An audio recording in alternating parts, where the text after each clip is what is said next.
मित्रों, भगवान विष्णु ने बताया पति पत्नी का रिश्ता कितने जन्मों तक रहता है। एक बार की बात है, भगवान विष्णु और माता लक्ष्मी क्षीर सागर में शेषनाग की सैया पर विश्राम कर रहे थे और माता लक्ष्मी भगवान विष्णु के पैर दबा रही थी। तभी माता लक्ष्मी कहती है, हे स्वामी, मेरे मन में आज एक प्रश्न उठ रहा है, कृपया आप बताकर मेरे मन की जिज्ञासा को शांत करें।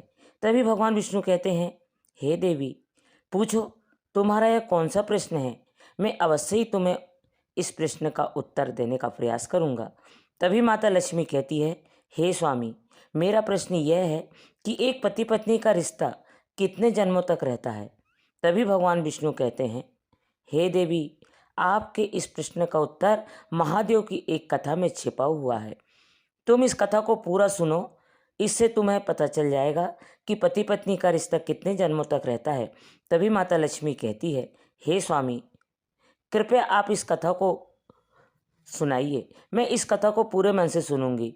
फिर भगवान विष्णु कहते हैं, हे देवी, जो भी स्त्री पुरुष इस कथा को सुनते हैं वह समझ जाते हैं कि पति पत्नी का रिश्ता कितने जन्मों तक का होता है या रहता है। नमस्कार मित्रों, आप सभी लोगों से निवेदन है कि इस कथा को और कहानी को सुनने से पहले कमेंट बॉक्स में जय श्री हरि विष्णु लिखकर वीडियो को लाइक करके चैनल को सब्सक्राइब करके बेल आइकन ऑल कर प्रेस कर लीजिए, जिससे आप सभी लोगों को हमारा वीडियो सबसे पहले मिले और आप इस सभी लोग प्राचीन कथाओं और कहानियों से जुड़े रहें। मित्रों, फिर आगे भगवान विष्णु माता लक्ष्मी को कथा सुनाते हुए कहते हैं, हे देवी, एक बार की बात है, माता पार्वती शिवजी से कहती है, प्रभु, कई दिन हो गए हैं, आज ऐसा मन कर रहा है कि कुछ ज्ञान की बातें सुनने को मिले।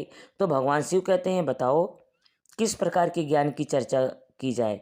फिर माता पार्वती कहती है, हे प्रभु, मैंने देखा है कि पृथ्वी लोक पर कुछ स्त्री पुरुष बड़े ही प्रेम से जीवन जीते हैं और यहाँ तक कि कुछ स्त्री पुरुष तो एक पल के लिए भी दूर नहीं होते, एक दूसरे को देखकर ही जीते हैं और दोनों की जोड़ी जन्म जन्मांतर तक बनी रहती है।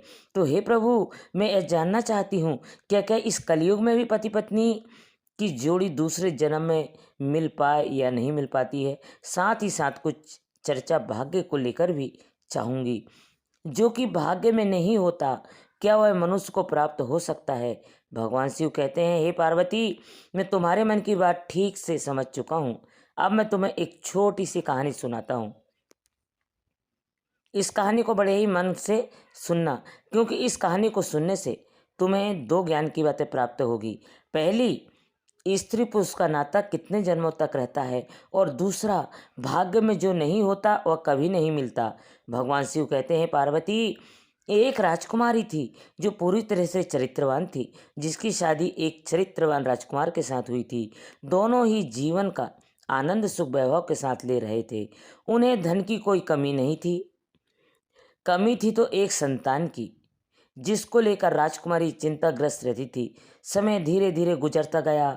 एक दिन राजकुमारी की तबीयत अचानक बहुत खराब हो गई।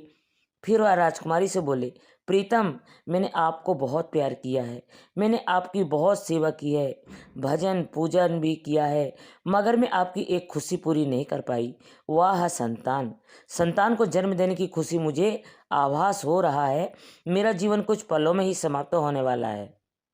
मतलब मत करना, मेरे मन को रहने की बात है। आपको वचन देती हूँ, अगले जन्म में पत्नी बनूंगी, तब मैं आपकी संतान की इच्छा अवश्य पूरी करूंगी। और फिर इतना कहते ही उस राजकुमारी की मृत्यु हो जाती है। फिर भगवान विष्णु माता लक्ष्मी से कहते हैं, हे देवी, फिर आगे भगवान शिव कहते हैं, समय आने पर एक दिन राजकुमार भी शरीर पूरा कर लेता है। फिर वह राजकुमार एक ऐसे राजा के यहाँ जन्म लेता है जिसकी 1600 रानियां थी और सब रानियों के बीच में यह अकेला ही पुत्र था। उधर वह राजकुमारी भी एक ऐसे राजा के यहाँ जन्म लेती है, उसकी भी 1600 रानियों थी और सभी रानियों के बीच केवल एक ही पुत्र थी। भगवान शिव आगे कहते हैं, हे देवी पार्वती, जिस राजा का पुत्र था उस राजा के पास में एक बहुत ही अक्लमंद और वफादार तोता था। राजा उससे बहुत सारे मामलों में सलाह लिया करता था और उसकी सलाह फिर तोता एक पड़ोसी देश में पहुंचा जहां बहुत बहुत बारिश हो रही थी। उसको एक जंगल में शरण लेनी पड़ी। उसको एक पुराना पेड़ मिल गया। वह पेड़ में खोखला था। उसको लगा कि यह जगह उसके आराम के लिए बहुत ही ठीक रहेगी। जैसे ही तोते ने उस पेड़ के खोखले के अंदर जाने के लिए सोचा, वैसे ही अंदर से एक आवाज़ आई, तुम अंदर नहीं घुसना, नहीं तो तुम अंधे हो जाओगे। फिर तोता ऐसी डरावनी बात सुनकर कि उस पेड़ के खोखले के अंदर में नहीं घुसा और पेड़ की जड़ के पास में एक टहनी उग आई थी, उस पर जाकर बैठ गया और बारिश खत्म होने के इंतजार करने लगा। बारिश बंद होने के बाद उस खोखली जगह में से एक मैना निकली और आकर तोते के पास बैठ गई। फिर दोनों बहुत देर तक बातें करते रहे। इस बीच तोते ने मैना को सारी बात बताई कि वह कहाँ जा रहा है। फिर तोते की बात सुन करके वह मैना कहती है, आज की हमारी मुलाकात बहुत ही अच्छी रही। और फिर वह मैना तोते से आगे कहती है कि आप अपने मालिक के प्रति जितने वफादार हो, मैं भी अपने मालिक के प्रति उतनी ही वफादार हूँ। आप अपने राजा के बेटे के लिए एक राजकुमारी की तलाश कर रहे हैं और जो उसके अंदर सभी गुण हो, तो मैं भी अपने राजा की बेटी यानी राजकुमारी के लिए ऐसे ही राजकुमारी की तलाश में निकली हूँ जिसके अंदर सारे गुण हो। मित्रों, फिर भगवान विष्णु माता लक्ष्मी जी से कहते हैं, हे देवी, शिव कहानी को आगे बताते हुए कहते हैं, देवी पार्वती फिर तोता से कहने लगे और तोता से कहने लगा कि हमारे राजा का कहना है कि हम ऐसे घर की राजकुमारी लेकर आएंगे जिस राजा की 1600 रानियां होगी, क्योंकि हमारे राजा की भी 1600 रानियों में। तो मैना कहने लगी, अब तो बात बन जाएगी, क्योंकि तुम्हारे राजा की भी 1600 रानियां हैं और हमारे राजा की भी 1600 रानियां हैं। तुम्हारे राजा पर केवल एक राजकुमार है और हमारे राजा पर भी केवल एक राजकुमारी है। तुम्हारे राजा का राजकुमारी के सर्वगुण संपन्न है और हमारे राजा की राजकुमारी भी सर्वगुण संपन्न है। इस प्रकार तोता और मैना की राजकुमारी की सारी बात पसंद बताई और उधर मैना ने तोता को राजकुमारी की सारी बात बताई। फिर तो वह तोता और मैना राजकुमारी के देश में आ गए, क्योंकि तोता मन में सोच रहा था कि मेरे मालिक का सपना पूरा हो जाएगा, उनकी ख्वाहिश पूरी हो जाएगी, क्योंकि वह जैसी राजकुमारी के बारे में सोच रहे थे वैसे ही राजकुमारी उनके लिए आज मुझे मिल गई है। फिर भगवान विष्णु माता लक्ष्मी से कहते हैं, हे देवी, शिवजी कहानी को आगे बताते हुए कहते हैं कि देवी पार्वती इस प्रकार जब तोता और मैना उड़ते हुए राजकुमारी के महल में पहुंचे तो महल के एक नौकर ने उनको देख लिया।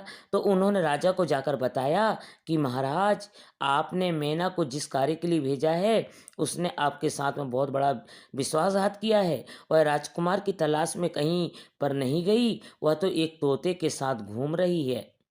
मैंने उस तोते के साथ घूमता हुआ अपनी आंखों से देखा है और आपकी बात तो पूरी तरह से वो भूल गई है। आपकी आज्ञा का उसने उल्लंघन किया है। जब राजा ने अपने नौकर से ऐसी बातें सुनी तो वह क्रोध में आ गया और वह तोता और मैना को दोनों को मारने का हुक्म देता है। जिस समय पर राजा ने तोता मैना को मारने की सजा सुनाई तो यह बात मैना को मालूम पड़ गई और मैना ने तोता से कहा, हम दोनों की जान यहाँ पर खतरे में है, जितनी जल्दी हो सके हम दोनों यहाँ से कहीं दूर भाग जाना चाहिए। जल्दी से ही यहाँ से उड़ो, वरना दोनों बेमौत मारे जाएंगे। इससे पहले कि राजा के तीर हमको मारे, चलो यहाँ से कहीं दूर भाग चलते हैं। और फिर ऐसा सोचकर कि वह तोता और मैना वहाँ से बहुत दूर उड़ गए। राजा के नौकर ने उनको मारने गए तो वहाँ पर तोता और मैना दोनों नहीं दिखाई दिए। फिर वह नौकर उस तोता और मैना को बहुत खोजा, किंतु फिर तोता ने राजा की तरफ अपना पैर बढ़ा दिया जिसमें एक पर्चा बना हुआ था और जिसमें राजकुमार की पसंद लिखी हुई थी। फिर तो वह राजा ने वह पर्चा पढ़ा तो बहुत ही खुश हुआ। पहले तो उसे तोते ने मैना पर विश्वास नहीं हुआ कि फिर तोते के साथ में पर्चा को देखा तो राजा को तोता पर विश्वास हो गया। फिर राजा ने तोते के पैर से राजकुमारी की शाही तस्वीर निकाली और अपनी रानियों के पास में भिजवा दिया और कहा, यह तस्वीर देख करके बताइए कि यह राजकुमार कैसा है। फिर कुछ दिन बीत गए पर तस्वीर वापस नहीं आई। राजकुमारी को यह तस्वीर बहुत ही पसंद आई और फिर वह राजकुमारी उस राजकुमार की तस्वीर को अपने हाथ में ही लिए रखती थी। खैर, कुछ दिनों के बाद में रानियों की तरफ से जवाब आया कि राजकुमार सबको पसंद है, अब उसकी शादी जल्दी हो जानी चाहिए, क्योंकि राजकुमारी तो राजकुमार को देखे बिना ही नहीं रह पा रही है। मित्रों, फिर आगे भगवान विष्णु माता लक्ष्मी से कहते हैं कि हे देवी, शिवजी आगे कहते हैं कि जैसे ही यह जवाब राजा के पास पहुंचा तो राजा ने तोते को यह कहकर के वापस भेज दिया कि वह अपने मालिक से जाकर कहे कि राजकुमार की मनपसंद लड़की उसे मिल गई है, वह 10 महीने के अंदर अंदर शादी कर लेंगे, आपके पास आ जाए। फिर तोते ने आदर के साथ में झुक कर के राजा को प्रणाम किया और अपने देश को उड़ता हुआ चल दिया। फिर अपने देश पहुंच करके तोते ने राजा को अपनी यात्रा की सफलता के बारे में बताया तो राजा यह सुनकर बहुत ही खुश हुआ और वह जैसे ही बहू चाहता था उस वैसे ही राजकुमारी अपने बेटे के लिए मिल गई। और फिर राजा ने तुरंत ही इस शानदार मौके को शानदार तरीके से मनाने का हुक्म दे दिया।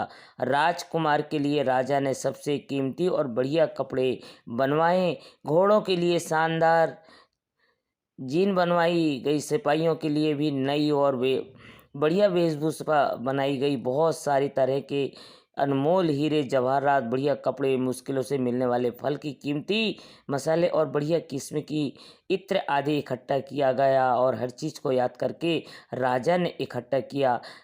इतने में महीने जल्दी ही गुजर रहे थे। इतनी सारी तैयारियां के समय कब समय निकल गया राजा को पता ही नहीं चला।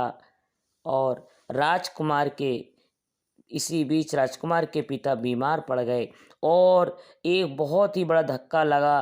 राजकुमार को अपना जाना टालना पड़ा क्योंकि ऐसे समय पर शादी के लिए राजकुमार को जाना अपने पिता का अपमान करना दिखता था। फिर जैसे ही राजकुमारी के पिता की मौत का अफसोस के समय बीता तो राजकुमार तोते के साथ में राजकुमारी के साथ में शादी करने के लिए निकल पड़ा। उधर राजकुमारी का देश कोई ज़्यादा दूर नहीं था, इसलिए राजकुमार तोते के साथ में बहुत ही शीघ्र पहुंच गया। और फिर राजकुमारी ने अपने डेरे राजकुमारी के महल के पास वाले बगीचे में डाल दिया। अगर राजकुमारी उस बगीचे में न घुसा होता अच्छा होता, क्योंकि वहाँ उनका तोता मर गया। उस बगीचे के माली ने उस तोते को मार दिया क्योंकि वह तोता एक